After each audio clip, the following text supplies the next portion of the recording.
আসসালামু আলাইকুম প্রিয় স্বপ্নবাজের দল। জগন্নাথ বিশ্ববিদ্যালয়ে তোমরা যারা ওয়েটিং লিস্টে রয়েছো, এই ভিডিওটা তোমাদের জন্য সবথেকে বড় সুখবর হচ্ছে তোমাদের গণবিজ্ঞপ্তির ডেট কিন্তু প্রকাশ করেছে। তো তোমরা যারা ওয়েটিং লিস্টে রয়েছো, তোমরা এখনো সাবজেক্ট পাও নাই, তোমরা গণবিজ্ঞপ্তির মাধ্যমে একটা সাবজেক্ট পেতে পারো। ঠিক আছে, এটা মিথ্যা আশা না।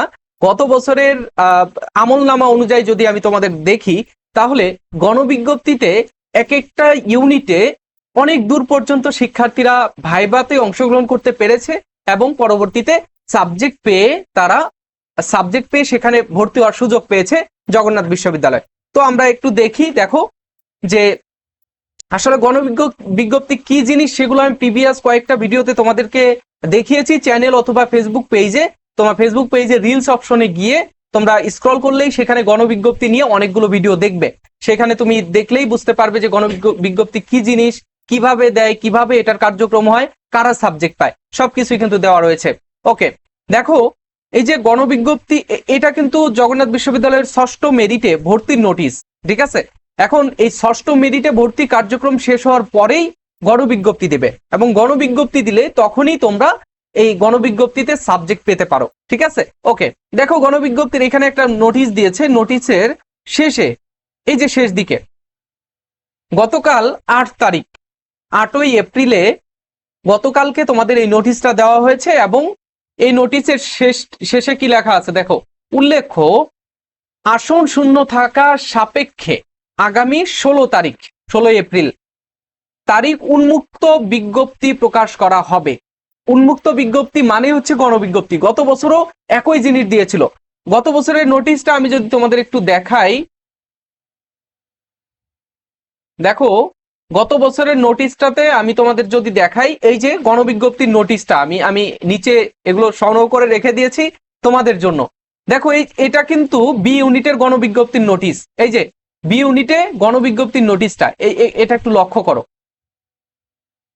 যে এখানে বলা হচ্ছে যে জগন্নাথ বিশ্ববিদ্যালয়ের বি ইউনিটে 24-25 শিক্ষাবর্ষে, অর্থাৎ তোমাদের যারা সিনিয়র ছিল তাদের এই যে একটা তারিখ দেওয়া হয়েছে, এর মধ্যে শিক্ষার্থীরা তাদের ডিন অফিসে গিয়ে সাক্ষাৎকারে অংশগ্রহণ করবে। ঠিক আছে, এখানে তাদের মেরিট লিস্ট দেওয়া রয়েছে, কত মেরিট পর্যন্ত তারা অংশগ্রহণ করতে পারবে ভাইভাতে। এরপর হচ্ছে সি ইউনিটের এই যে নোটিশটা একটু দেখো, সি ইউনিটের নোটিশের মধ্যে কি দেওয়া আছে। এই যে এখানে সি ইউনিটের নোটিশের মধ্যে একটা সময় দেওয়া আছে নির্দিষ্ট, তারপরে হচ্ছে একটা ডেট দেওয়া, একটা মেধাক্রম দেওয়া রয়েছে অর্থাৎ মেরিট লিস্ট, তার মধ্যে থেকে শিক্ষার্থীরা অংশগ্রহণ করতে পারবে। এরপরে হচ্ছে আমাদের এটা হচ্ছে ডি ইউনিটের এই যে গণবিজ্ঞপ্তির নোটিশ। তো এইভাবে তোমাদের নোটিশ দেওয়া হবে কবে? নোটিশ দেওয়া হবে আগামী 16 তারিখে।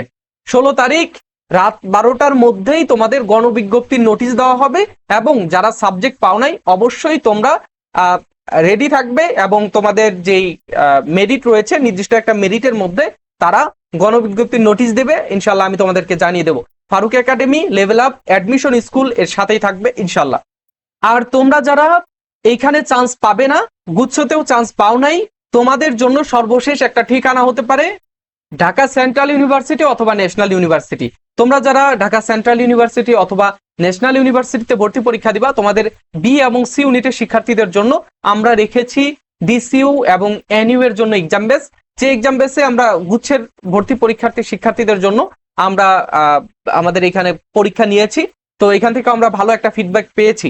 তো তোমরা যারা এই এক্সাম বেসে অংশগ্রহণ করবে 199 টাকা দিয়ে এই এক্সাম বেসে ভর্তি হতে পারবে। স্ক্রিনে থাকা হোয়াটসঅ্যাপ নাম্বার অথবা এই যে এই নাম্বারে হোয়াটসঅ্যাপ রয়েছে, তোমরা মেসেজ করে আমাদের এই এক্সাম বেসে জয়েন করবে ইনশাল্লাহ। পরবর্তী ভিডিওতে দেখা হচ্ছে, সে পর্যন্ত ভালো থেকো, সুস্থ থেকো, আল্লাহ হাফেজ, আসসালামু আলাইকুম।